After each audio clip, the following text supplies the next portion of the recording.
Take seat 24, behave! Put your false reason in writing. Powerful people always get the best seats. Power without character exposes who you are. What must we do to restore everything? Preserve the truth and protect every witness. The first sign that something was wrong came before Marcus Holloway ever reached the gate. He had been sitting in the first-class lounge for less than 3 minutes when a woman in a navy blazer stopped beside his chair and asked to see his boarding pass, not politely, not casually. She held out her hand as if she had already decided he did not belong there. Marcus looked up at her. Behind her, the lounge glowed with soft amber light. Crystal glasses touched polished tables. A television murmured above the bar.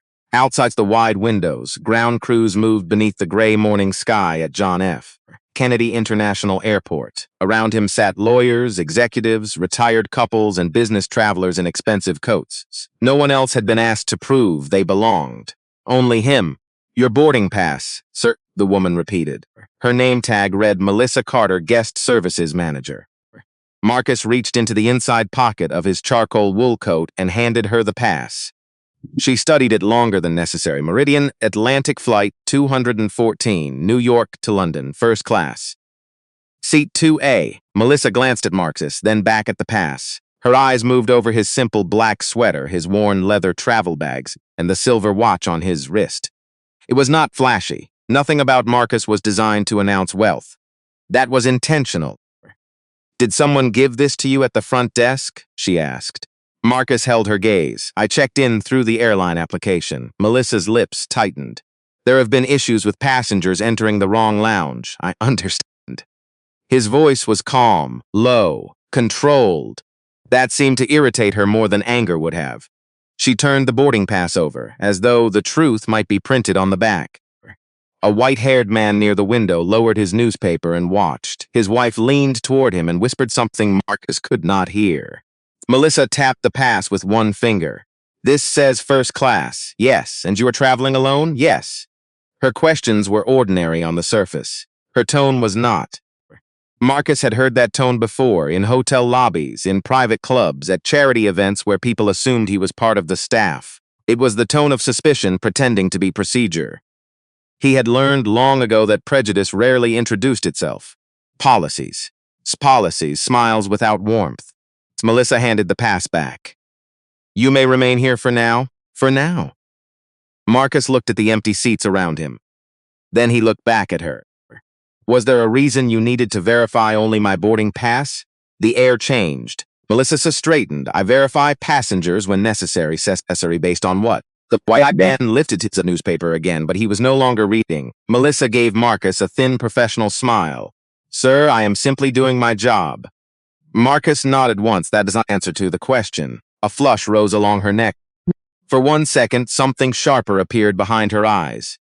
Not embarrassment, defiance. I do not appreciate being challenged in my own lounge. Marcus remained seated. He did not raise his voice. He did not lean forward. Still, Melissa took half a step back. This is not your lounge, he said. It belongs to the passengers who paid to use it. The words were quiet. They landed hard. At the bar, a stopped against the rim of a coffee cup. Melissa looked around, suddenly aware that people were listening. Then she lowered her voice. You should be careful about creating a disturbance before an international flight. There it was. The warning, the transformation. A man asking a reasonable question had become a problem. Marcus felt the old pressure tighten in his chest. Not fear, not surprise, something recognition. He had spent more than 25 years building systems designed to remove human critical bias decisions, aviation systems, financial systems, emergency response systems. Machines could fail. People could fail too. The difference was that people often called their failures judgment. Marcus stood slowly. He was tall, though he never used his size to dominate a room. His movements were measured. His shoulders remained relaxed. Melissa's eyes flicked toward the lounge entrance. Perhaps she expected him to argue. Perhaps she hoped he would. Instead, Marcus slipped the boarding pass into his coat pocket. What is your full name and employee identification number? Melissa stared at him. Why? So I can document this accurately. Her expression changed, only slightly, but Marcus saw it. People behave differently when they realized a moment might leave a record. My name is on my badge. Your identification number is not. I am not required to provide that. Marcus did not correct her. He already knew the airline's policy. In fact, his company's compliance software had helped Meridian Atlantic write part of it. But Melissa did not know that. She saw a middle-aged black man traveling alone in understated clothes. She saw someone she could delay, question, warn, someone unlikely to matter. That assumption was about to cost odd more than I steers sound. A notification sounded from Marcus's phone. Boarding would begin in 20 minutes at gate A17. He glanced at the screen, then placed the phone back in his pocket. Melissa crossed her arms. Are we finished? Marcus looked at her for a long moment. Not yet. The confidence left her face for half a second. Then it returned. She stepped aside with a small, dismissive gesture. Marcus picked up his leather bag and walked toward the exit. His breathing remained even. His footsteps were soft against the carpet. Behind him, the lounge slowly returned to life. Glasses clinked, voices resumed. The television continued its morning report, but not everyone looked away. An older woman near the door watched Marcus pass. Her face held discomfort, maybe guilt. She had seen what happened. She had said nothing. Marcus did not blame her alone. Silence had many owners. At the corridor outside the lounge, he stopped beside the window and looked down at the aircraft waiting at the gate. A Meridian Atlantic wide-body jet stood beneath the cold morning light. Its blue tail rose above the service vehicles.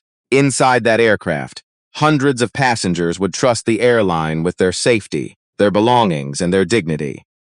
Marcus knew every major system supporting that flight enough. His company, AeroSync Technologies, handled dispatch coordination, maintenance alerts, crew verification, baggage routing, and operational approvals across Meridian Atlantic's international network. One interruption could delay a flight. A larger interruption could freeze an entire schedule. But Marcus was not thinking about revenge, not yet. He was thinking about the question Melissa had refused to answer. Necessary based on what? He had spent his life learning that injustice often began with a small decision no one wanted to examine. A second look at one passenger, a different tone. An extra question, a door held closed.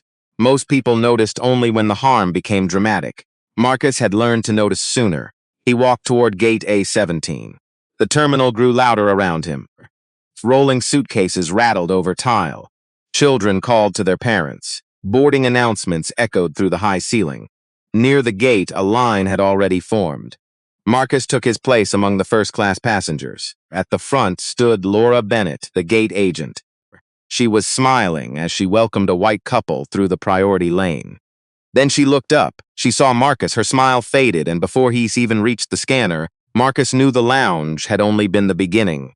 Laura Bennett watched Marcus approach the priority lane and quietly moved one hand over the scanner. The boarding screen showed first class, seat 2A, everything was valid. Still, she did not smile. Marcus stopped in front of her and placed his boarding pass beneath the glass. The scanner gave a clean, bright tone, approved. Laura looked at the screen, then at Marcus, then back at the screen. Her mouth tightened. There seems to be a seating issue, she said. Behind Marcus, the first-class line shifted. Wheels clicked against the tile. A man cleared his throat. Someone checked a watch. Marcus did not move. What kind of issue? Laura pulled the boarding pass away from the scanner and held it between two fingers. The aircraft configuration changed. Marcus glanced through the gate windows. The same wide-body aircraft was parked outside. The same registration number appeared near the rear of the fuselage. No replacement, no last-minute equipment swap. He knew because AeroSync tracked every operational change in real time. What changed? He asked. Laura looked toward her computer. The seat map, which seat was removed? She paused. Your assigned seat is no longer available. Marcus kept his voice steady. Seat 2A is no longer on the aircraft? I did not say that. You said the configuration changed. Laura's fingers moved over the keyboard, though she was not typing anything meaningful. Her eyes scanned the screen as if searching for a sentence that would end the conversation. Then she printed a new boarding pass. The machine made a sharp mechanical sound. Laura placed the paper on the counter. Your new seat is 24B. Marcus looked down. A middle seat, near the rear of the main cabin. The line behind him grew quieter. He lifted his eyes. I purchased a first-class ticket. I understand. No, you understand what I said. That is not the same things. Laura's jaw tightened. Sir, so I am trying to get this flight boarded on time, and I am trying to understand why a valid first-class passenger has been moved without consent. A woman near the front of the line watched closely. She was in her late 60s, dressed in a tan coat, one hand resting on the handle of a small rolling bag. Her name was Evelyn Price. She had spent 34 years teaching public school in New Jersey. She recognized the language of authority being used to hide a weak explanation. She also recognized the fear of becoming involved. Laura leaned closer to Marcus. We reserve the right to reassign seats for operational reasons. What operational reason? I have already explained that. You have not. The scanner at the next lane beeped. A family passed through. A child laughed. The sound felt strangely distant. Laura lowered her voice. Do you want to travel today? The question was soft. The threat was not. Marcus felt several people behind him look away. He had seen the unexpected before. First came the unexplained decision. Then the demand for obedience. Then the warning that resistance itself could be punished. He could have ended it in seconds. One phone call to Maya Reynolds, one message to the operations center, one sentence identifies him as chairman of the company managing the airlines and core systems. But that would answer the wrong questions. The real question was not how Meridian Atlantic treated powerful people. The real question was how it treated someone it believed had none. Yes, Marcus said. I intend to travel. So then I suggest you accept the reassignment. Marcus looked at the new boarding pass, but did not take it. Who authorized the change? Laura straightened. The system. Marcus almost smiled. Some. Well, if the system has a name? Her cheeks colored. You are delaying other passengers. The man behind Marcus sighed loudly. Come on, he muttered. Just take the seat. Marcus turned his head slightly. The man wore a navy suit and held a phone against his chest. He avoided Marcus's eyes as soon as Marcus looked at him. Evelyn. Price did not. She studied Marcus's face. No shouting, no threats, no aggression. Only a question that had not been answered. Laura reached for the microphone. Mr. Holloway, if you continue refusing crew instructions, I may need to involve a supervisor. Marcus looked at her hand. You are not a crew member. Laura froze. And boarding has not ended, he continued. It's not a refusal of an onboard safety. This is a customer service dispute regarding a paid seat as it disputes. The words were exact, calm, impossible to twist without effort. Laura felt a flicker of uncertainty. She had expected frustration, maybe anger. She had not expected policy language. She released the microphone. Then she waved toward a man standing near the jet bridge. Gregory Wallace walked over with slow, heavy steps. He wore the dark uniform of a senior cabin manager, silver hair, broad shoulders, best practiced expression of authority. What is the problem? He asked. Laura answered before Marcus could speak. This passenger is refusing a necessary seat change. Marcus looked at her. The accusation had arrived. Not a question, not a misunderstanding. A record. Gregory turned to Marcus. Sir, we need you to cooperate. I am asking why my confirmed first-class seat was reassigned. Gregory glanced at the original boarding pass. Operational needs. Which needs? Gregory's eyes narrowed. You do not need access to internal decisions. I need a truthful explanation before accepting a downgrade worth several $1,000s. The man in the navy suit checked his watch again. Laura folded her arms. Gregory moved closer. Your options are simple. Take seat 24B or we can deny boarding. Evelyn Price inhaled sharply. The sentence had crossed a line. Marcus heard it too. Around them, the gate continued operating. Passengers moved past. Announcements echoed. Yet the space around the counter felt sealed. Tight, private, dangerous. Marcus looked from Gregory to Laura. Neither had checked the aircraft. Neither had called operations. Neither had reviewed a seat change record. They had already chosen the outcome. Is seat 2A occupied? Marcus asked. Laura looked away. That was enough. Marcus felt the truth settle into place. The seat had not disappeared. Someone else had received it. Who is sitting there? He asked. Gregory's expression hardened. That is not relevant. It is the only step forward. Excuse me, she said. Her voice trembled, but it carried. His boarding pass scanned green. I saw it. Laura turned sharply. Mom, please remain in line. Evelyn's hand tightened around her bag. He has been calm this entire time. Gregory looked at her with a cold, professional stare. This does not concern you. Evelyn almost stepped back. Almost. Then she remembered the students she had once told to speak when something was wrong. It concerns everyone when rules change, these teachers do depending on who is standing the counters. Silence spread through the line. Laura's face flushed. Gregory pointed toward the jet bridge. Mr. Holloway, final decision. Seat 24G or you do not share. Marcus looked down at the replacement. Laura exhaled. Then he picked it up. She thought she had won. Gregory stepped aside. Marcus placed the new pass into his coat pocket, but before entering the jet bridge, he turned back. I want the reason for this reassignment documented in writing. Laura said nothing. Marcus has held their gaze, not later, not verbally, in the passenger record. Then he walked toward the aircraft. The jet bridge hummed beneath his feet. Cold air pressed through the seams. Ahead, the open aircraft door waited under bright cabin lights. Marcus took out his phone and sent a short message to Maya Reynolds. Preserve all seat assignment records for Flight 214. No action yet, just preserve everything. The message showed delivered. Inside the gate area, Laura watched him disappear down the jet bridge. For the first time that morning, she felt something close to fear. She did not know who Marcus Holloway was, but she was beginning to understand that he knew exactly what she had done. The moment Marcus stepped onto the aircraft, he saw the truth. Seat 2A was still there. The wide leather seat rested beside the window beneath a soft reading light. A folded blanket lay across the ottoman. A glass of sparkling water waited on the side table, and a man was sitting in it. Bradley Whitman looked to be in his late 50s, silver hair, expensive navy suit, gold cuff links. His laptop bag carried the logo of Whitman Capital Partners, a private investment firm known across New York. He was speaking into his phone as Marcus entered the cabin. Yes, they took care of it, Bradley said. I told them I needed the window. He laughed softly. Marcus stopped. The cabin lights reflected in the polished wood around him. Boarding music played through the speakers.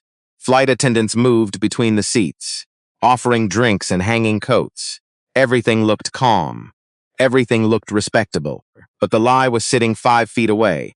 Bradley glanced up and noticed Marcus watching him. His smile faded. Can I help you? He asked. Marcus looked at the seat number above the window, then back at Bradley. That was my assigned seat. Bradley leaned away from his phone. Was it? Yes, a small crease appeared between Bradley's eyebrows. He did not look surprised, only annoyed. Well, I was moved here. From where? I do not think that is your concern. A flight attendant named Hannah Parker stood near the galley. She had heard the exchange. Her hands paused over a tray of water glasses.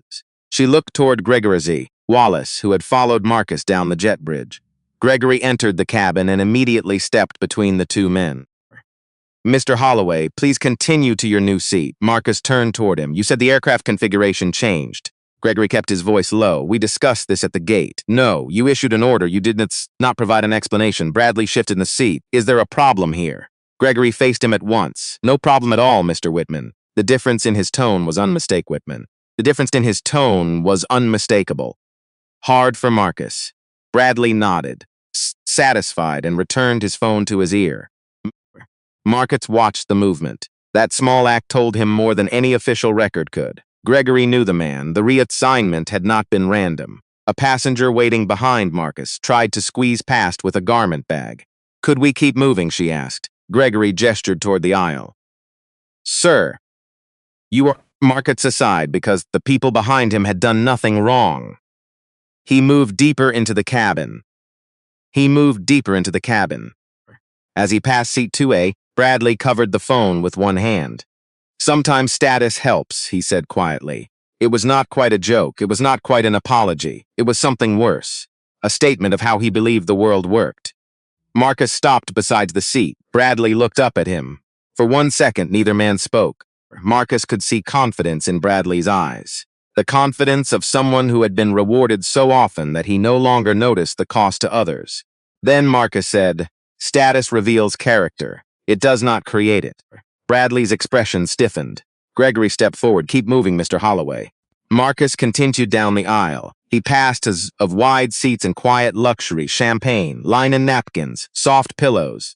Passengers watched him without appearing to watch. Some lowered their eyes. Some stared openly.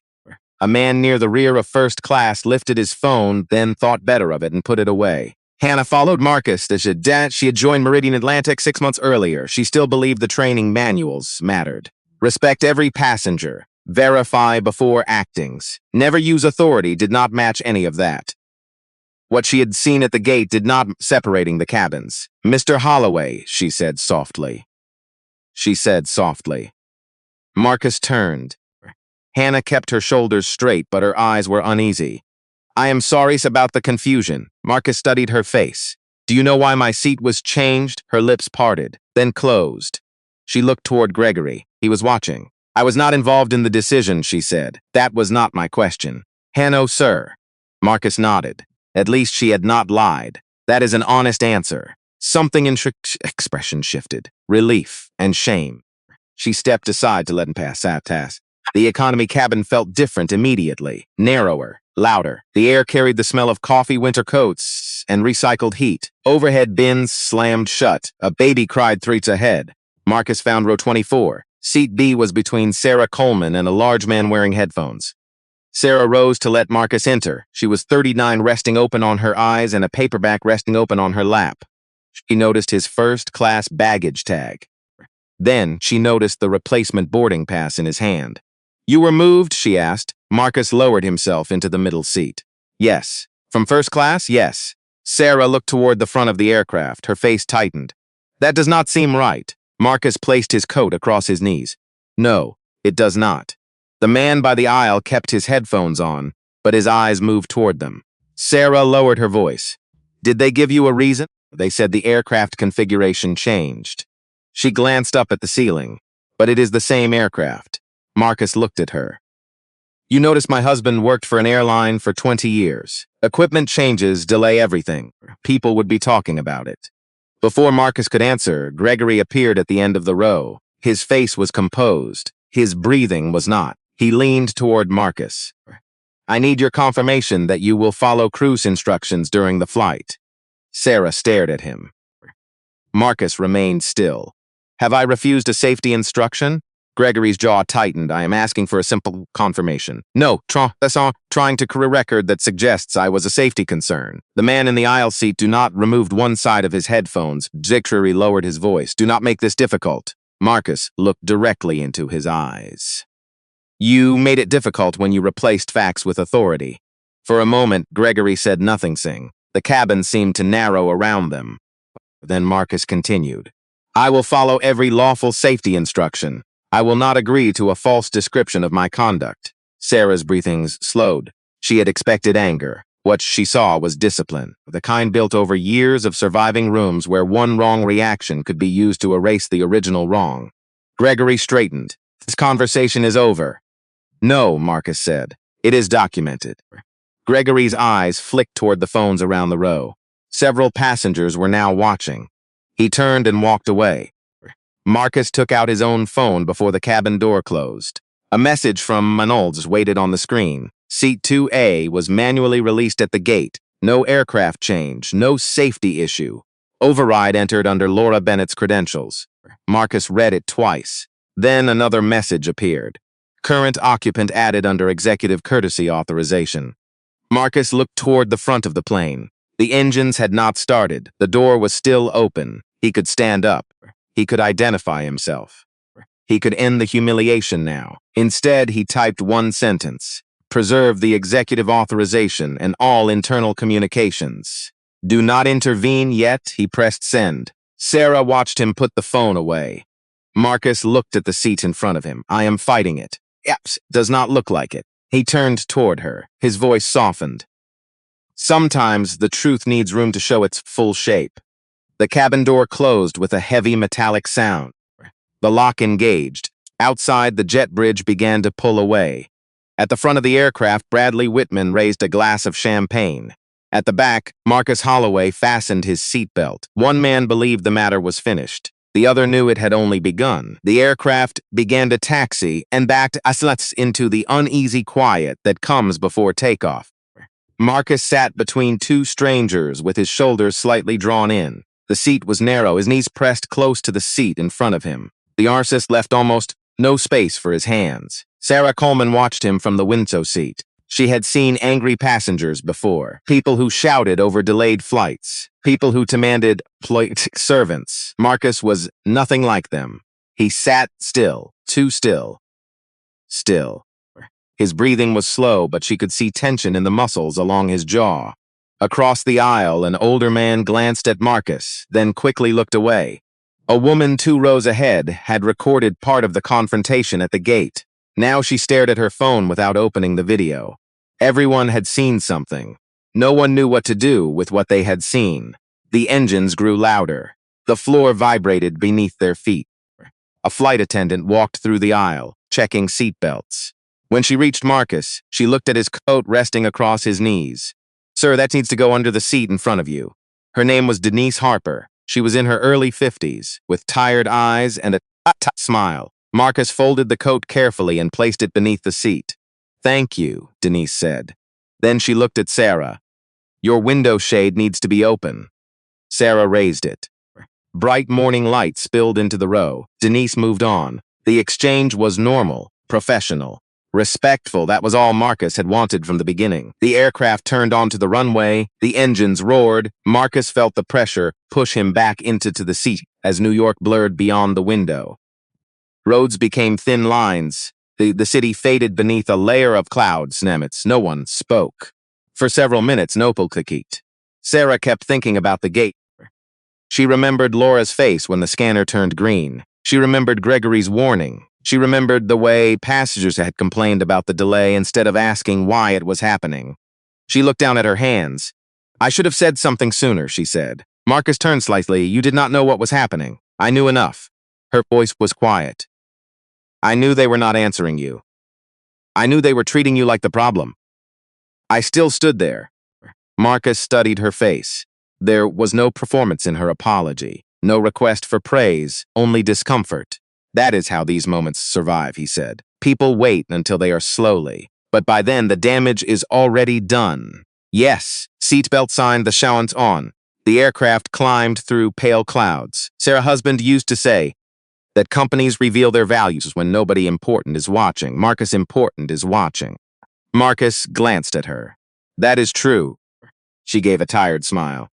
He believed rules mattered. He also believed people found ways around them when money was involved. Marcus looked down at his hands. Rules only protect people when someone is willing to enforce them fairly.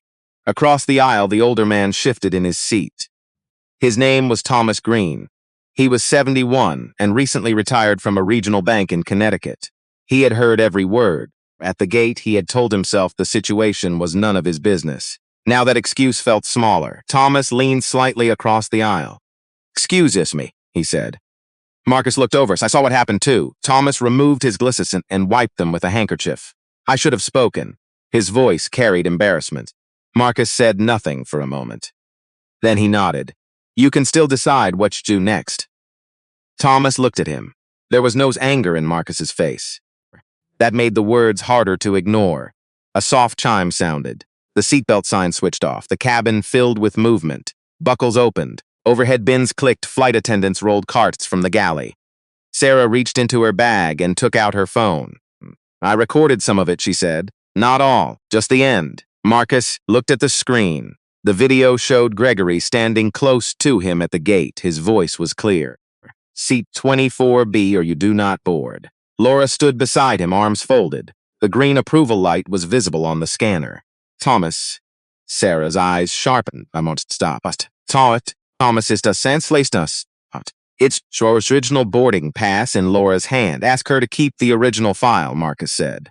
"Not a screenshot. Not a stare it. The file may contain the time and location." Sarah stared at him. "You know a lot about evidence." Marcus's expression remained calm. "I know a lot about systems." Before she could ask more, his phone vibrated.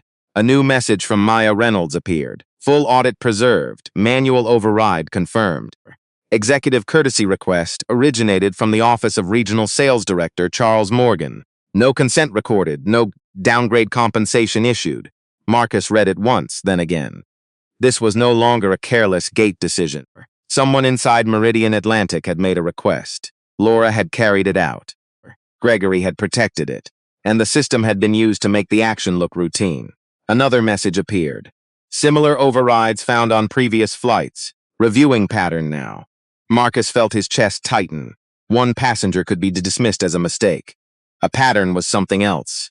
A pattern meant the harm had happened before.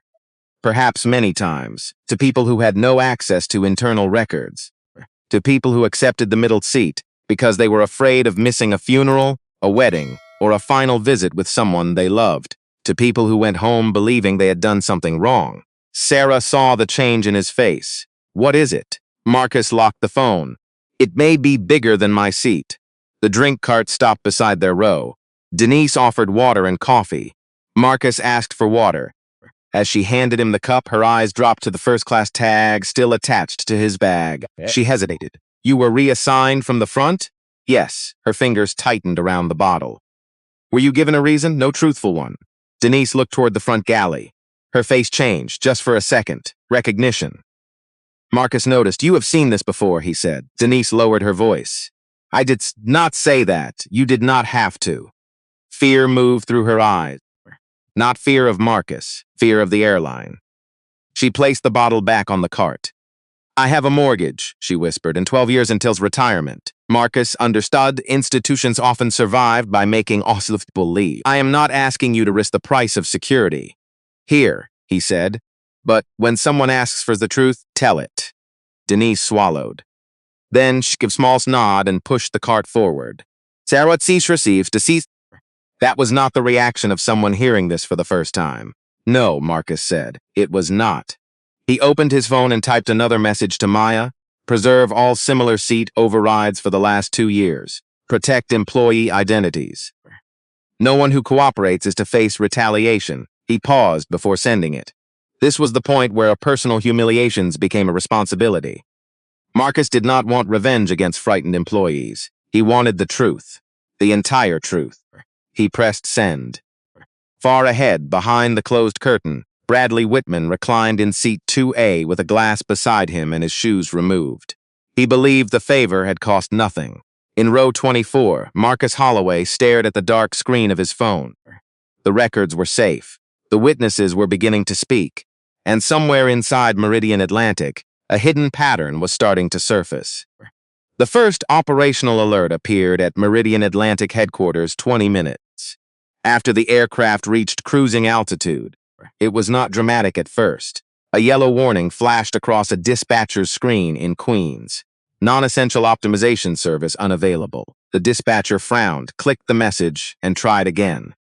The system did not respond. Across the room, another employee raised a hand. Is anyone else having trouble with route balancing? A third voice answered from behind a row of monitors. Fuel coordination is lagging too. The operations center was built to handle pressure, weather diversions, mechanical delays, crew shortages, thousands of moving parts, all tracked under bright white lights and large digital maps. But this felt different. Nothing had failed completely, not yet. The system was simply becoming slower, less helpful, more dependent on manual approval. At first, the supervisors blamed network congestion. Then 3 outbound flights lost automated gate optimization. 2 more required manual baggage reconciliation. A transatlantic departure in Boston waited for fuel confirmation that normally took seconds. It took 9 minutes. Then 14. Yellow warnings turned orange. Back on flight 214, Marcus sat quietly in row 24. Cabin lights had dimmed. Most window shades were lowered. Engines held a steady, deep hum beneath the floor. Sarah watched him a sole summary. Maya Reynolds had sent a short operational summary. Preservation complete.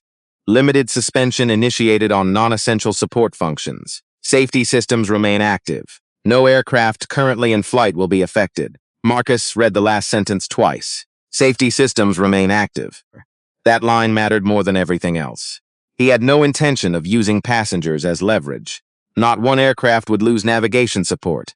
Not one pilot would lose safety data. Not one family would be placed at risk. The pressure would fall where it belonged, on executives, on contracts, on the people who had allowed convenience and favoritism to become policy. Typed slowly, maintained safety without exception. Protect passengers first. Require manual executive approval for premium optimization requests. He sent it the message. Sarah noted decisions about in his face. You are making decisions about, she said. Marcus placed the phone on his, she said. I cannot discuss the details. He looked at her. I cannot discuss the details yet. Sarah nodded. She did not push. There was something about his tone that told her the situation had moved beyond a complaint. Across the aisle, Thomas Green leaned closer. Are they going to refund you? Marcus looked at him. They may try. That is what airlines do, Thomas said. They offer points, maybe a voucher. Then they call the matter resolved. Marcus's expression hardened. Refund can correct a charge. It cannot correct a culture. Thomas sat back. The words stayed with him. He had spent decades in banking. He remembered complaints that had been closed with small payments before anyone asked why the same problem kept happening. Money could quiet pain. It could not heal it. At Meridian Atlantic headquarters, the orange warning spread. A supervisor named Kevin Doyle stood beneath the main operations display with a tablet pressed against his chest. How many flights are affected? 17 with delays, a systems analyst answered. Another 23 may need manual approval within the hour. What failed? We do not have a failure, Kevin turned sharply. Then what do we have? The analyst hesitated. Restricted service access from Aerosync. The Srumt still. Kevin lowered the tablet. Restricted by whom? We are checking. He already knew the answer would be bad.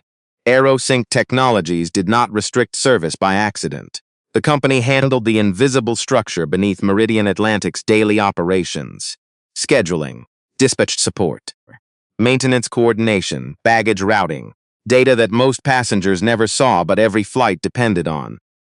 Kevin reached for the red phone on the control desk. Get Charles Morgan now. Charles Morgan was in a private dining room in Manhattan when his phone began vibrating across the table. He ignored the second. On the third, he excused himself and stepped into the hallway. What is it? Kevin did not bother with a greeting. Aerosync has restricted our operational support. Charles stopped walking. That is count team. Sit. We did. And? They said the restriction came from executive authority. Charles's mouth went dry. Which executive? They would not say. Charles threw the restaurant window at the city below. A cold thought moved through him. He opened his email. At the top of his inbox was courtesy seating request he had approved that morning for Bradley Whitman. Priority client. Move current occupant if necessaries. No customer consent. Seat 2A's. Charles had signed it without asking who occupied seat 2A. He had done similar favors before. They seemed small, a drink pageant exception. A seat moved from one passenger to another, the kind of decision powerful people made because the person harmed was usually too tired, too rushed, or too afraid to fight. Charles called Laura Bennett. She answered from the gate after flight 214 with seat 2A. Laura, tell me exactly what happened. Her voice changed. I followed the request. Did the passenger agree to move? No. Did you document a reason? There was an operational explanation. Charles closed his eyes. Was there an operational reason? Silence. Laura, no. His grip tightened around the phone. What was the passenger's name? He heard keys moving, then her breathing stopped. Marcus Holloway. Charles knew the name, not socially, not personally. But every executive at Meridian Atlantic knew it. Marcus Holloway. Chairman of Aerosync Technologies. The man whose signature sat beneath the airline's multi-billion-dollar infrastructure agreement. Charles leaned against the wall. For a moment, the hallway tilted. That is what the record says? Did you verify his profile? No, his loyalty account was private. Charles dragged a hand across his face. Who spoke to him? Gregory Wallace. And where is Gregory on the flight? Charles looked through the window again. The aircraft was already over the Atlantic. The man they had removed from first class was now sealed inside a metal cabin, with the employee who had threatened to deny him boarding. And somewhere above the ocean, Marcus Holloway was deciding what came next. On the aircraft, a soft chime sounded. Hannah stepped through the curtain and walked toward row 24. Her face was pale. Gregory had just received a message through the onboard communication system. Contact passenger Marcus Holloway discreetly. Confirm identity. Request private discussion after landing. Do not Hannah stopped beside Marcus. Mr. Holloway? He looked up. She held her hands together to keep them from shaking. May I ask you a question? Yes, are you the Marcus Holloway from Aerosync Technologies? Sarah froze. Thomas turned fully in his seat. Marcus looked at Hannah for a long second. Then he answered, yes. The color drained from her face. Behind her, Gregory stood at the far end of the aisle. He had heard the answer. His shoulders dropped. His mouth opened. No words came. The cabin around Marcus remained, but the balance of power had changed. Not because he had raised his voice. Not because he had demanded special treatment. Because the people who had judged him had finally discovered what they should have understood from the beginning. A person's dignity should never depend on their title. Gregory Wallace remained frozen at the end of the aisle. For several seconds, he did not move. The aircraft hummed around him. Air rushed through the vents. A spoon struck the edge of a glass somewhere behind the curtain. Then the passengers closest to row 24 began to understand. Sarah looked from Hannah to Marcus. This Aerosync Technologies? She asked. Marcus gave a small nod. Thomas Green leaned into the aisle. The company that runs the airline system? Supports them, Marcus said. The airline still makes its own decisions. His answer was careful. He would not claim authority that did not belong to him. He also would not protect the people who had abused theirs. Hannah glanced back at Gregory. He was still standing near the galley. She lowered her voice. Mr. Holloway, the captain has received a message from operations. They would like to speak with you privately. Now, if possible. Marcus looked toward the front of the aircraft. No. Hannah blinked. No, sir. I will not hold a business meeting in a galley while this flight is in the air.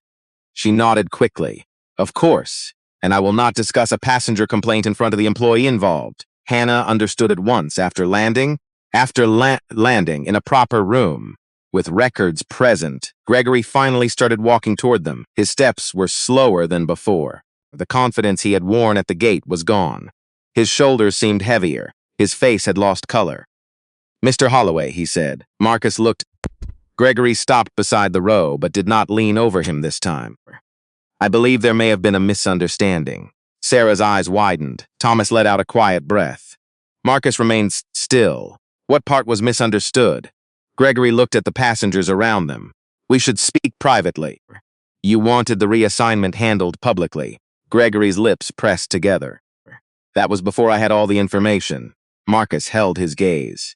You had my valid boarding pass, Gregory said. Nothing. You had the green's approval from the scanner. Still nothing. You had the seat assignment. Gregory's breathing became shallow. Marcus continued.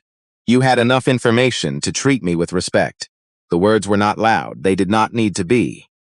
Gregory glanced toward Sarah and Thomas. Both were watching him now. So were several passengers across the aisle. His authority had depended on isolation. Marcus was no longer isolated. I apologize if my tone seemed firm, Gregory said. Marcus's expression changed. Not anger, disappointment. You are apologizing for how it sounded to... Gregory looked down. That is not the same as apologizing for what you did. The silence deepened. Hannah stood beside them, fighting the urge to disappear. She respected Gregory's experience. He had trained her during her first month. He had taught her how to handle medical events and emergency landings. But none of that erased what she had seen. Good work in one moment did not excuse harm in another. Gregory looked at Marcus again. I should have verified the situation.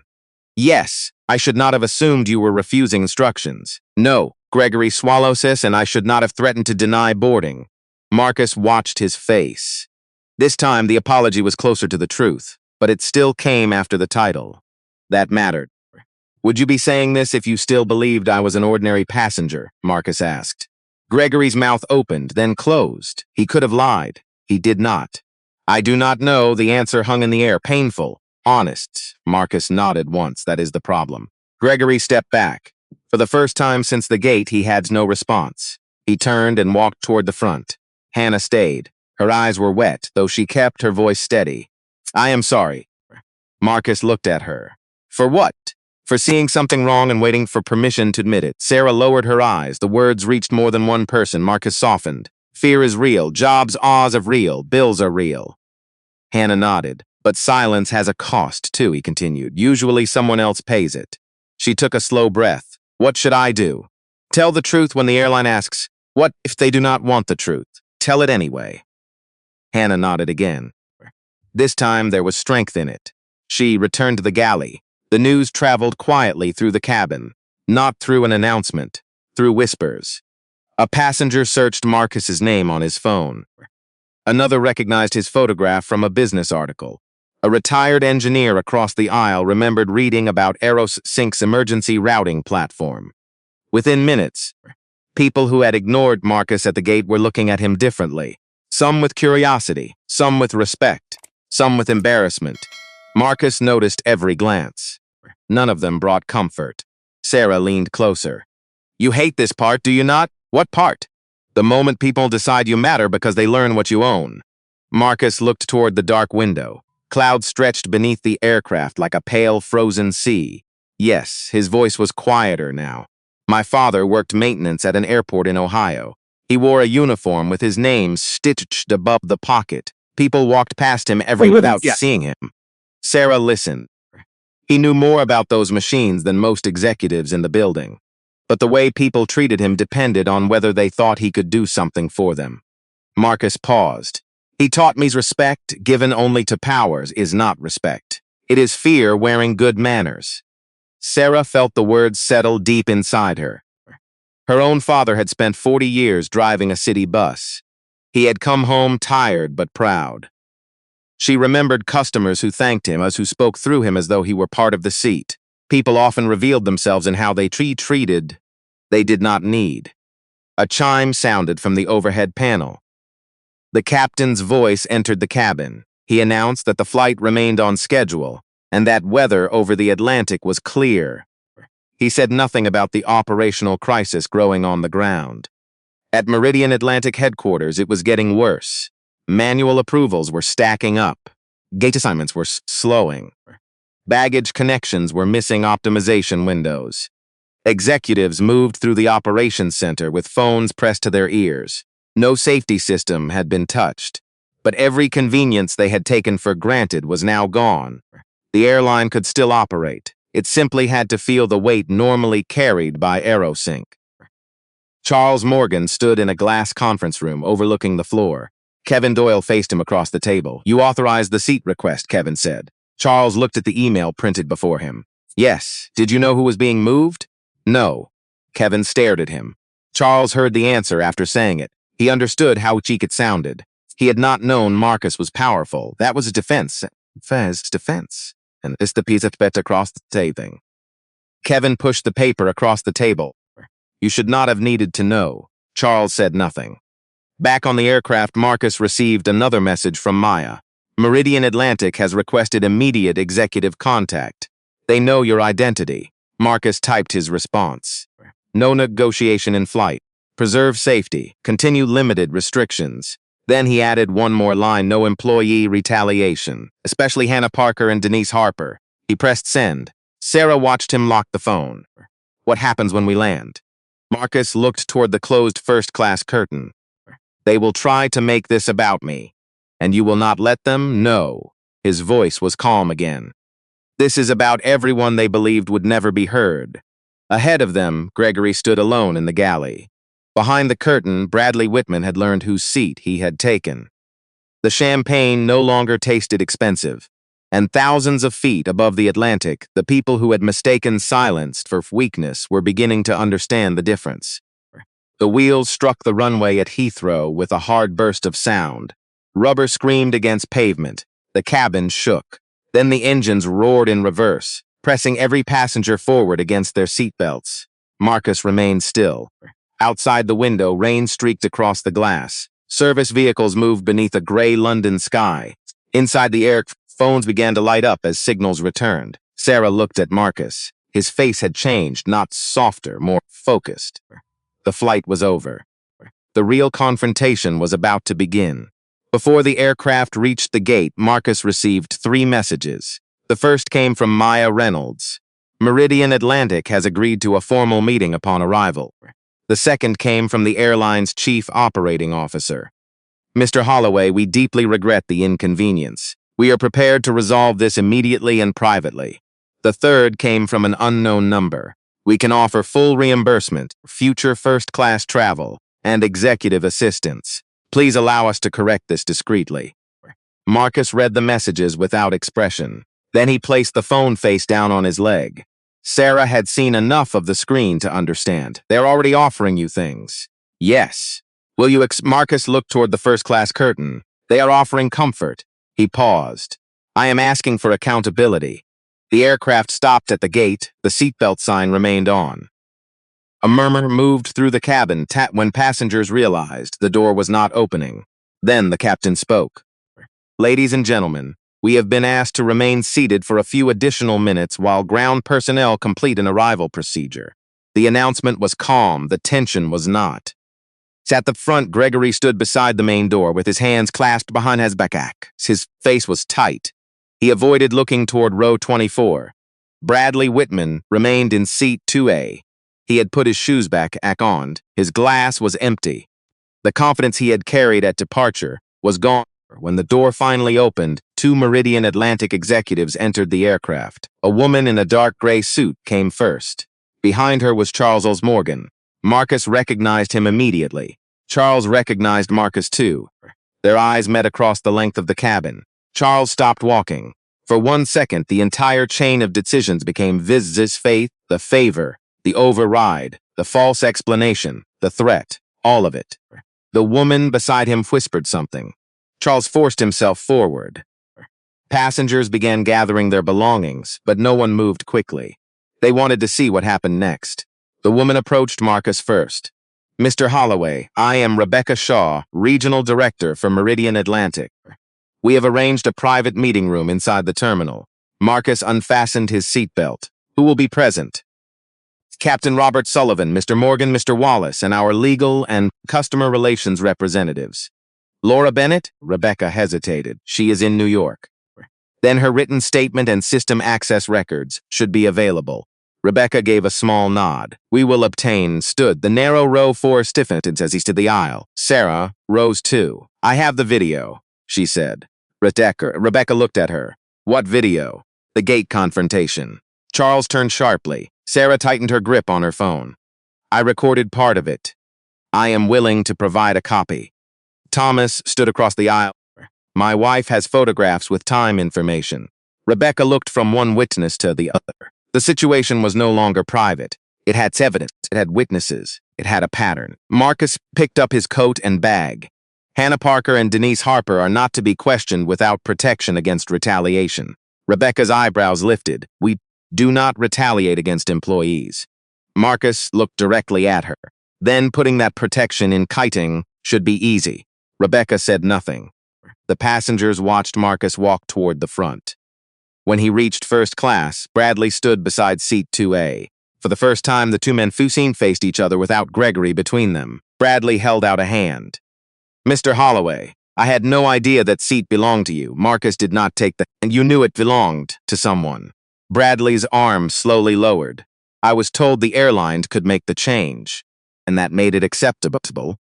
Bradley looked toward the floor. He had spent years believing that access was proof of entitlement. Private rooms, priority lines, personal favors. Now, beneath the eyes of strangers, the favor looked different. It looked like theft carried out with polite language. I should have asked, he said. Yes, Marcus replied. You should have.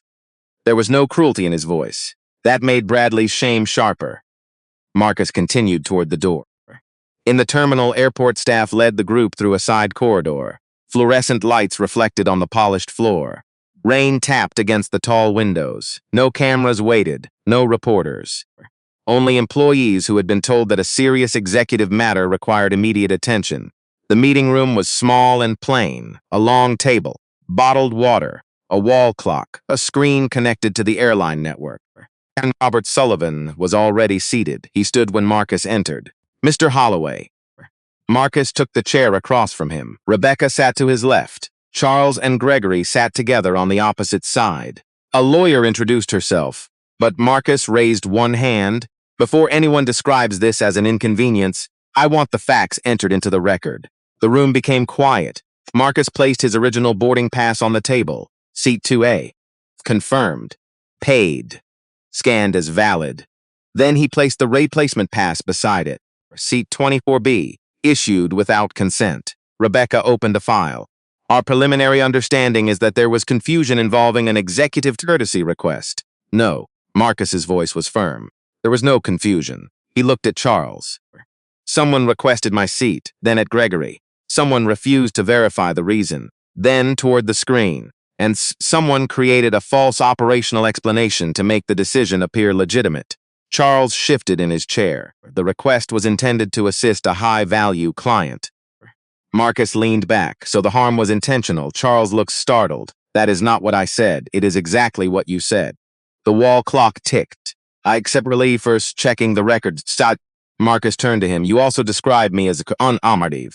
You also described me as uncooperative. Yes. You threatened to deny boarding. Yes.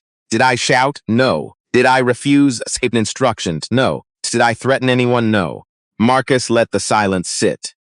The facts were simple. That was what made them devastating. Rebecca cleared her throat. We are prepared to refund the full ticket and provide substantial compensation. Marcus looked at her. Compensation for whom? For you. And the passengers before me? No one answered. Marcus opened his phone and sent a file to the meeting screen. A list appeared. Dates, flight numbers, seat overrides, customer complaints, more than 1, more than 10. The room changed. Charles stared at the screen. Rebecca leaned forward. Gregory's face went pale. These are similar manual the last 2 years, Marcus said. Many involved passengers moved without consent for executive courtesy requests. The lawyer stopped writing. Captain Sullivan looked at Rebecca. You knew? No, she said. But uncertainty weakened the word. Marcus looked around the table. This is why I did not reveal my identity. At the gate, voice slowed. If I had, you would have fixed my seat. He touched the list on the screen. But you would not have fixed this. No one moved. Outside the room, aircraft continued to arrive and depart. Families reunited. Workers carried bags. Travelers hurried toward connections. Life continued inside.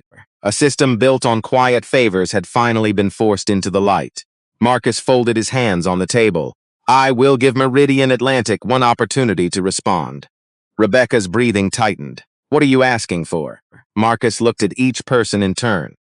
Not an apology written by public relations. His voice was low. Not points. Not a private settlement. The room held its breath. I want the truth, independent investigation, and I want every employee who speaks honestly protected. Charles swallowed, and if we refuse? Marcus looked at him. The answer came without anger. Then your airline will explain to regulators, shareholders, employees, and passengers why protecting favoritism mattered more than protecting people. Rebecca Shaw looked at the list on the screen and understood that the meeting had moved beyond customer service. This was now a corporate failure, a moral failure. The room felt smaller than before.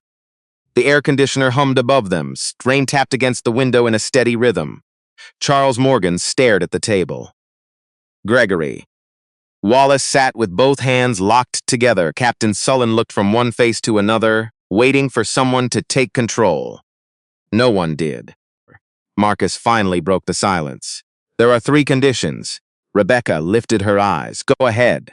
First, every record connected to this flight must be preserved immediately. The airline lawyer nodded and began writing. Gate video. Boarding scans, seat assignment messages. Courtesy requests. Employee notes. No edits, no deletions. Rebecca glanced toward Charles. He looked away. Marcus continued. Second, Laura Bennett and Gregory Wallace must be removed from passenger-facing duties while an independent investigation takes place. Gregory's head rose. You want me suspended? Marcus looked at him. I want the facts protected. I have worked for this airline for 28 years. And that gives you more responsibility, not less. Gregory's face tightened. He had expected anger. He could defend himself against anger. Marcus gave him something harder. A standard. Rebecca spoke carefully. We can place both employees on administrative leave pending review. Paid leave, Marcus said, until evidence is examined. The lawyer stopped writing for a second. Charles looked confused. You are asking us to continue paying them? I am asking you not to punish people before the investigation is complete. Gregory stared at Marcus. The man he had threatened was now protecting his right to fair process. Shame moved across Gregory's face. Marcus did not enjoy it. Humiliation was not justice. It was only another form of power when used carelessly. Rebecca nodded, paid administrative leave. Marcus continued. Third, every employee who provides information must receive written protection from retaliation. Rebecca folded her hands. We already have internal policies. Then your employed should not be afraid to speak. No one answered. Marcus leaned slightly forward. Hannah Parker is afraid. Gregory looked down. Denise Harper is afraid. Captain Sullivan's expression changed. She spoke to you? She showed me fear. That was enough. Rebecca looked toward the lawyer. We can issue a temporary non-retaliation order. Not temporary. Marcus's voice sharpened. Anyone who reports misconduct in good faith must be protected beyond this incident. Charles leaned back. You are asking us to redesign company policy during one meeting. No, Marcus looked at the list on the screen. I am asking you to stop treating repeated harm like one meeting. The sentence landed hard. Rebecca stood and walked toward the window. Below them, travelers moved through the terminal carrying bags and coats. None of them knew an airline's future was being discussed behind the glass. She had worked at Meridian Atlantic for 19 years. She had believed the company was imperfect but decent. Now she saw how easy it had been to confuse reputation with caricature. A company could advertise dignity. It could print it on posters. It could train employees to say the right words. Still, its true values lived inside ordinary decisions. Who was believed? Who was doubted? Who received exceptions? Who paid for them? Rebecca turned back. If we accept these terms, will Aerosync restore full service? Marcus remained calm. Not immediately. Charles set forward. We have flights delayed across the network, and every safety function remains available. That is not enough. It is enough to keep people safe. Charles's voice rose. We are losing millions. Marcus looked at him. You are finally measuring a cost. Charles froze. Marcus continued. The passengers on this list paid costs too. Lost seats, missed connections, public embarrassment, fear. Some may have believed they had no right to object. His voice slowed. You simply never counted those losses. The room became silent again. Captain Sullivan removed his glasses. What would restoration require? Written acceptance of the 3 conditions. Immediate preservation confirmation. An external investigator selected jointly. Initial findings released to employees and regulators. The lawyer looked up. Public release creates significant exposure. The exposure already exists. Marcus pointed toward the screen. Secrecy does not reduce harm. It only delays who learns about it. Rebecca returned to the table. What about the passengers currently delayed? Marcus's expression softened. They should not become collateral damage. Charles looked up quickly. Marcus continued. Once preservation is confirmed, Aerosync will restore routing and baggage optimization in phases. Safety and medical support remain untouched. Flights carrying urgent medical passengers receive priority. The lawyer stared at him. You already planned that? Yes.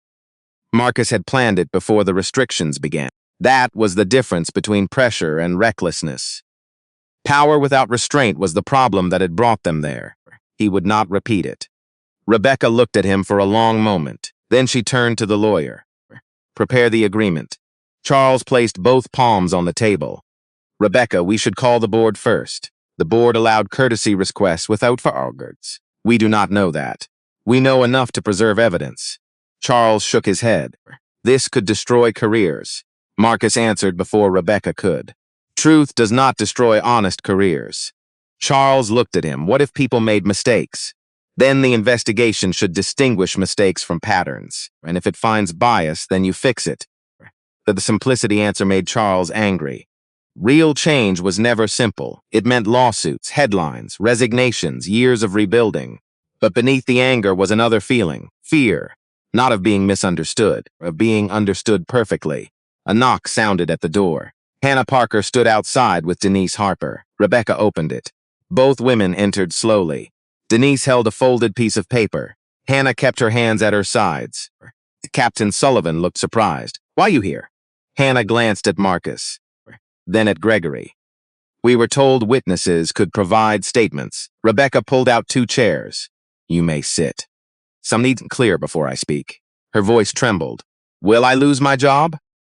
The question cut through every leak phrase in the room.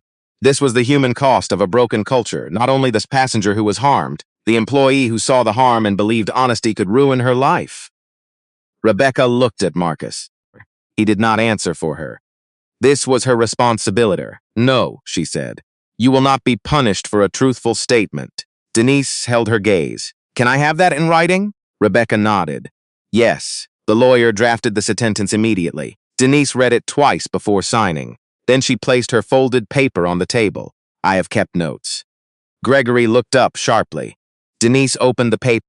Dates, flight numbers, passengers moved after courtesy calls, complaints that disappeared, employees told not to question the decision. Charles's face went pale. How long? About 3 years. The room changed again. This was no longer a list pulled from software, which was memory, fear, names, real people. Hannah took a breath. I have something too. She unlocked her phone and placed it on the table. A message from Gregory was visible. Do not discuss the seat change with the passenger. Direct all questions to me. Gregory stared at the screen. Oh, the captain. Hannah looked at him. You were trying to control the story. He flinched. She had respected him once.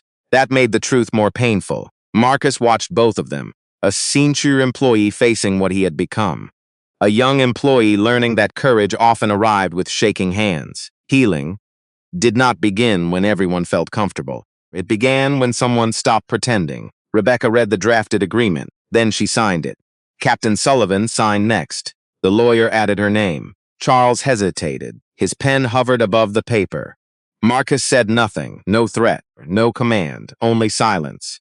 Charles finally signed. Rebecca sent the agreement to Aerosync. Less than 1 minute later, Maya confirmed receipt. Marcus typed the restoration order. Phase 1. Passenger critical surfaces and urgent departures. Maintain evidence hold. He pressed send. Across Meridian Atlantic's network, orange warnings began turning yellow. Then green. Flights moved again. Bags started routing. Dispatch queues cleared. The airline breathed. But no one in the room felt relief. Because the system had returned, the truth had not gone. Marcus just did boarding passes. Rebecca looked at him. He placed both passes. What happens is now. You prove this agreement means something. And if we do? Marcus paused at the door. Then this may become the worst day your company needed. He looked back at the room. But if you protect yourselves, instead of the people you harmed, it will only become the first day the public learned who you really were.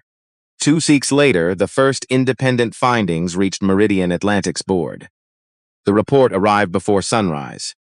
By 7 in the morning, every senior executive had a copy. By 8, several had already called their lawyers. The investigation was led by Elaine Foster, a 63-year-old former federal civil rights attorney, known for refusing private assurances when public records told a different story. She had reviewed gate footage, boarding data, internal emails, employee statements, and more than 3 years of seat changes. The evidence was not complicated. That was what made it so damaging. Laura Bennett had manually released Marcus Holloway's seat after receiving an executive courtesy request. She had entered an operational explanation that was not true. Gregory Wallace had accepted that explanation without checking the aircraft record. He had then described Marcus as uncooperative, even though multiple witnesses confirmed Marcus never raised his voice, threatened anyone, or refused a safety instruction. But the investigation did not stop with one flight. Elaine's team found dozens of similar TCs. Passengers had been downgraded after powerful clients requested certain seats. Some had received compensation, many had not. Several had complained.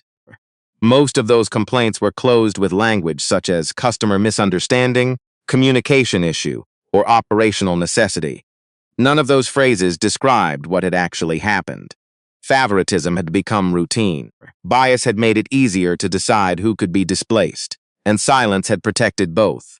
Marcus sat in Aerosync's New York conference room when Elaine presented the findings by video.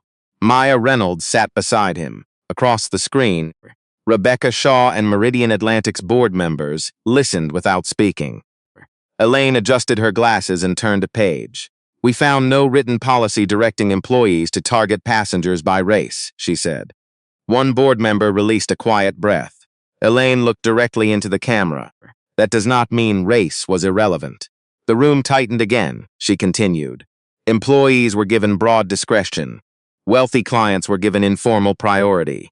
Staff were encouraged to avoid delays and protect commercial relationships. In that environment, personal assumptions filled the gaps. She placed several photographs on the screen.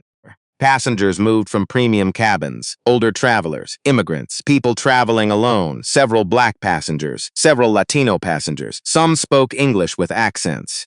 Some did not have elite loyalty status. The pattern is not random, Elaine said. A board member named Richard Hale leaned forward. Are you stating that Meridian Atlantic operated a discriminatory policy? I am stating that your informal practices produce discriminatory results. That is a serious distinction. It is a serious reality. Richard's face hardened. We need to be careful with conclusions. Elaine did not blink. You were careful with language. You were not careful with people. Silence followed. Marcus watched Rebecca lower her eyes. She had spent the past 2 weeks reading complaints she had never seen before. Some had been buried 3 management levels below her. Others had been summarized until the human pain disappeared. One passenger had been moved while traveling to his daughter's funeral. Another had accepted a downgrade because an employee warned that arguing could cause her to miss the flight. A 76-year-old woman had written that she felt ashamed for asking to keep the seat she had paid for. The airline had sent her travel credit. No one had apologized. No one had asked why she had been made to feel guilty for expecting fairness. Elaine changed the screen. An email chain appeared. Charles Morgan's name was at the top. Protect high-value relationship. Use operational discretion if necessary. Charles was not in the meeting. He had been placed on leave 3 days earlier. Another email appeared. Avoid written explanations when possible. Handle verbally at gate. Rebecca's breathing changed. Who wrote that? She asked. Elaine highlighted the sender.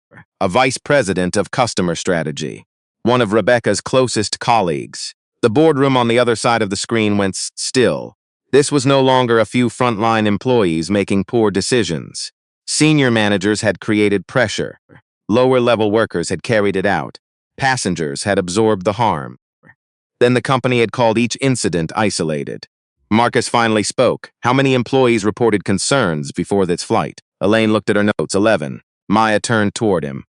Marcus's face did not move. How many were formally investigated? 2. And the others? Closed without action, redirected, or marked unsupported.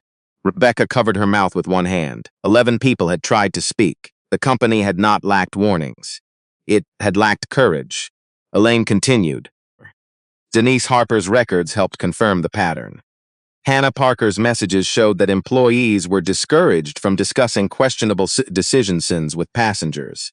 Gregory Wallace had provided a full statement as well. He admitted he had been more concerned with keeping boarding orderly than determining whether Marcus had been treated lawfully.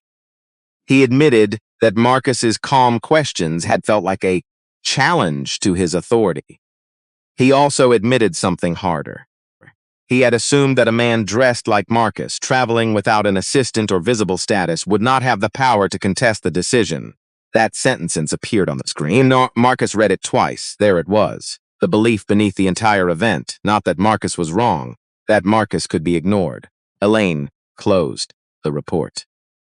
My recommendation is not the same harm with this system for you since unless the incentives change. Richard Hale crossed his arms. What changes are you proposing? Remove informal executive seat favors. Require passenger consent for discretionary downgrades. Automatically preserve records when a passenger disputes a reassignment. Create independent review outside airport operations. Protect employees who report misconduct. Audit outcomes by race, language, and loyalty status. Richard frowned. That will be expensive. Marcus looked at him, so was ignoring it. Richard turned toward the screens. With respect, Mr. Holloway, your company has significant leverage here. Marcus' eyes sharpened. That is why I have refused a settlement. Richard paused. Marcus continued. If this were about my leverage, I would have taken my seat back in New York. The room quieted. I stayed and rode to know what happened when you believed I had none. Rebecca looked at him. And now? Now you have a choice. He leaned toward the camera. You can remove a few people and claim the problem is solved. His voice became slower. Or you can admit that decent employees were placed inside a system that rewarded silence, protected influence, and punished questions. Sustained. That was the center of it. Not monsters. Not villains in every hallway. Ordinary people making small compromises until harm became normal. Laura Bennett was terminated for falsifying the operational record. Charles Morgan resigned before the board completed disciplinary proceedings. The vice president who had instructed staff to avoid written explanations was dismissed. Gregory Wallace was removed from management. He was offered the chance to remain with the airline in a non-supervisory training role after completing an accountability program. Some board members opposed it. Marcus did not. People must face consequences, he said. But if change allows no path back, it becomes a punishment without repair. Gregory accepted. His first written statement to new trainees began with one sentence. Authority is most dangerous when it feels ordinary. The airline also contacted every passenger identified in the review. Not with vouchers alone, with explanations. Apologies, refunds, and an invitation to describe what the experience had cost them. Some never responded, some were still angry, some cried when someone finally said, "You were right, you should not have been treated that way." For Marcus, those responses mattered more than the headlines, because healing did not array than the headlines. It gave the harmed person back something injustice had taken. See, injustice had taken the right to trust Baste. They had not imagined the disrespect, the right to hear that the shame never belonged to them. Late that evening, Marcus stood alone by the conference room window. New York lights stretched below him. Maya entered quietly. The board approved every major reform, she said. Marcus nodded. And the public report? Tomorrow mornings, he looked out at city. Good. State stood beside him. Do you think it will change them? Marcus took a long breath. Yes, policies can force better behavior. He paused. Character takes longer. Below them, traffic moved through the streets in endless lines, millions of people passing one another, most without knowing who was powerful, most without knowing who was afraid. Marcus watched the lights and thought of his father in his maintenance uniform, then of Hannah, Denise, Sarah, Thomas, people who had hesitated, then spoken. That is where change starts, he said. Not when powerful people are finally respected. He turned from the window. When ordinary people no longer need power to be treated like human beings. 3 months later, Marcus Holloway returned to John F. Kennedy International Airport. The terminal looked almost the same.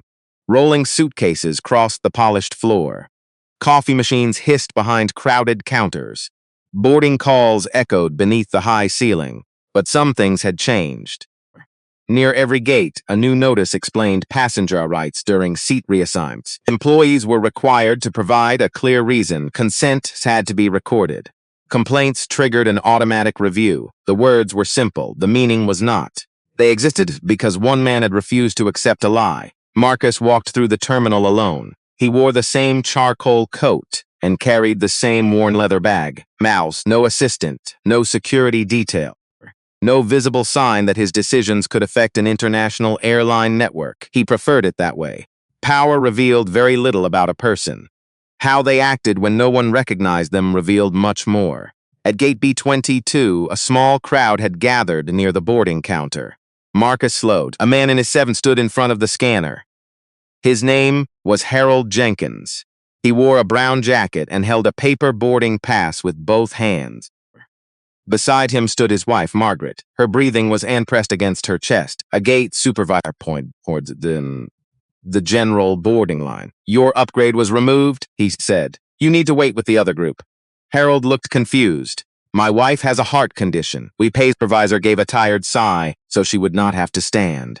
The system changed your boarding group. Margaret leaned against Tyre's husband. I need to sit down, she whispered. Several passengers watched. Some looked annoyed. Some looked away. Marcus felt an old pressure return to his chest. The same tone, the same impatience, the same belief that authority ended the conversation. Then a younger gate agent stepped forward. Her name was Alicia Grant. She was 31 and had joined Meridian Atlantic only weeks after the reforms began. She looked at Margaret's pale face, then at the boarding pass. Please give me a moment, Alicia said. The supervisor frowned. We are already behind. She has a medical need. The group number is clear. Alicia did not move. The record shows they purchased priority assistance. Supervisor, his voice. Do not challenge me in front of passengers. Alicia's fingers tightened around the boarding pass. Marcus saw fear cross her face. A job mattered. A paycheck mattered. A manager's anger mattered. Then Alicia looked at Margaret again. Some choices became easier when a human face stood in front of the rule. She turned toward the supervisor. The policy requires us to honor documented medical boarding unless there is a safety reason not to. The supervisor's jaw hardened. I am telling you to move them aside. Alicia took a slow breath. No, the word was quiet. It stopped the noise around the counter. The supervisor stared at her. What did you say? I said no. So, her voice shook, but she continued. They paid for assistance. The record confirms it. Mrs. Jenkins is struggling to stand. I am going to board them now and document the reason. The supervisor glanced around. People were watching. Phones were visible. The old method of using pressure and silence no longer felt safe. He stepped back. Fine, handle it. Alicia opened the priority lane. Harold's shoulders dropped with relief. Thank you, he said. Margaret reached for Alicia's hand. You treated us like people. Alicia smiled, though her eyes were wet. That is the job. Marcus stood several feet away. No one recognized him. No one thanked him. That was exactly how he wanted it. Real reform was not a statement released by a company. It was a frightened employee making the right decision when the easier choice was silence. It was a passenger receiving dignity without needing wealth, influence, or a famous name. It was a manager learning that authority now came with evidence and accountability. As Harold and Margaret entered the jet bridge, Marcus felt something inside him loosen, not disappear. Some wounds did not vanish. They changed shape. He remembered his father coming home from airport maintenance shifts with grease on his hands. He remembered the stories of people who looked past him, spoke down to him, and noticed him only when something broke. His father had never become rich. He had never appeared in business magazines. But he had taught Marcus the lesson that shaped his life. Every person carries a world you cannot see, a family, a history, a fear, a reason for being tired. A reason for trying again to treat someone as less than human was not a small act. It entered that hidden world and left damage behind. Marcus walked toward his own gate. Before he reached it, it was Rebecca Shaw. The final reform report was approved this morning, she said. Marcus stopped beside a window overlooking the runway. What did the board accept? All passenger reassignments will require recorded reasons. Executive courtesy overrides are gone. Employee reports will be reviewed outside local management. Retaliation will lead to automatic investigation. Marcus watched an aircraft rise into the cloudy sky. And the old complaints? We contacted every passenger we could find. Rebecca paused. Some accepted the apology. Some did not. They do not owe the airline forgiveness. I know. Her voice was quieter. I did not understand that before. Marcus said nothing. Rebecca continued. We used to think closing a complaint meant solving it. And now I understand that listening is part of repair. Marcus looked through the glass. Grouse and Troom crews moved below in bright safety vests. Baggage carts crossed the pavement. Workers raised signals to pilots. Thousands of people doing ordinary jobs that kept the world moving. Do not stop when the headlines fade, Marcus said. We will not. I hope that is true. He ended the call. At the gate, Sarah Coleman was waiting near the window. Marcus had not expected to see her. She smiled when he approached. I am flying to Chicago, she said. I saw your name on the board for the business forum. Marcus nodded. How have you been? Different. She looked toward the passengers gathering in line. I speak sooner now. Marcus smiled. That matters. Thomas Green had changed too. He had begun volunteering with a passenger advocacy group. Denise Harper now helped train employees on ethical reporting. Hannah Parker had been promoted to a role supporting crew accountability and passenger care. None of them considered themselves heroes. They were simply people who had learned that silence was also a decision. The boarding announcement began. Marcus and Saris walked toward the priority lane. The agent greeted Marcus without recognizing him. Boarding pass, please. He handed it over. The scanner flashed green. Thank you, Mr. Holloway. Have a good flight. That was all. No suspicion, no special treatment, just respect. Marcus stepped onto the jet bridge and heard Sarah walking behind him. Months earlier, he had entered another aircraft carrying Sucumilian in silence. Now he carried something else. Proof that change was possible, not easy, not perfect, possible. The lesson was never that powerful people should be treated well. The lesson was that no one should need power before others recognize their dignity. Every unfair system survives through ordinary moments. A question ignored, a lie accepted, a witness who looks away. But change begins in ordinary moments too.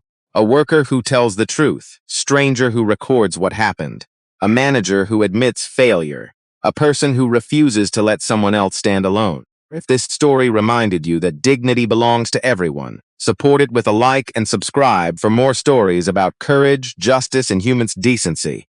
And in the comments, leave these 3 words. Never stay silent.